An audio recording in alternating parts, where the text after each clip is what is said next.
MX-5, 3 letters that redefined the sports car bracket way back in 1989.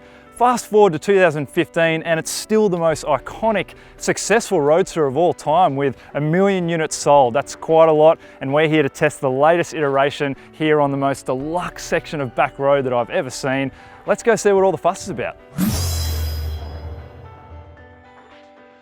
So first up, let's talk styling, because that's where I think the biggest changes are in this iteration. I'm looking at the back and it's sort of, you know, an F-type Jaguar it reminds me of. Really cool, I really like the back. You come along, I don't know what's doing with this antenna Mazda, it sort of ruins the lines of the car, but all good. Moving alongside the side, it's so low slung, so compact. It's a true sports car when you're looking at it from this angle. And you walk along to the front, and this is probably my favorite area of the new styling, is the front headlight treatment. It is just so much more aggressive, sort of gone is that bubbly look of the old MX-5, you know, a little juvenile. Now it's a proper aggressive sports car. This is what I love. Inside the cabin, you know, typical Mazda looks great. You've got your entertainment system in there, Bluetooth standard throughout the range, you know, electric everything, blah, blah, blah. We don't want to know about that in this car because this is a driver's car. And what we want to talk about is the transmission. And you want to go the manual because these days there's just so many choices in transmissions. You know, you've got the CVTs, you've got DSGs, you know, in my opinion, that will give you the DVT. Oi! Oi! Or deep vein thrombosis if you're not a 12th man fan like me. But my point is that you don't want a stagnant left leg, you know, it's not meant to be sitting there like a rotting cucumber in the bottom of your fridge. It's one of the pure joys of driving a sports car is enjoying yourself, and this is where the Mazda delivers.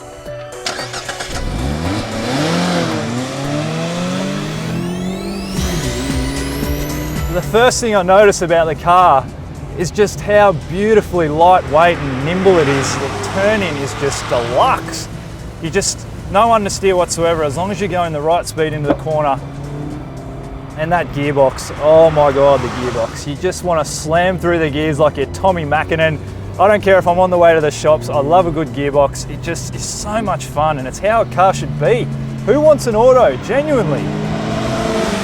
You know, critics will say that the suspension, the setup's a little bit soft, a little bit of roll, but honestly, it doesn't matter. Like it's so progressive that you feel when it's gonna let go and you wanna go right to the limit and beyond. And there is seriously nothing better than having the top down, listening to the exhaust, feeling the car. Oh, I love it. The wind's going through my hair, messing up my silly hipster haircut. I love it, I love it!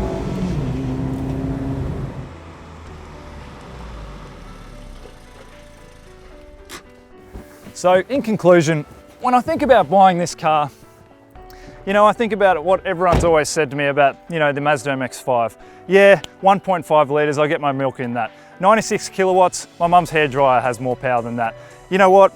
I don't care about any of that anymore because what this car's about is pure driving pleasure, pure driving fun. It's sort of about the adage, less is more, you know, have the courage to ignore the spec sheet, have the courage to forge your own path and just, you know, leave the peeing contest behind. That's what I love about the MX-5 and you're gonna love it too.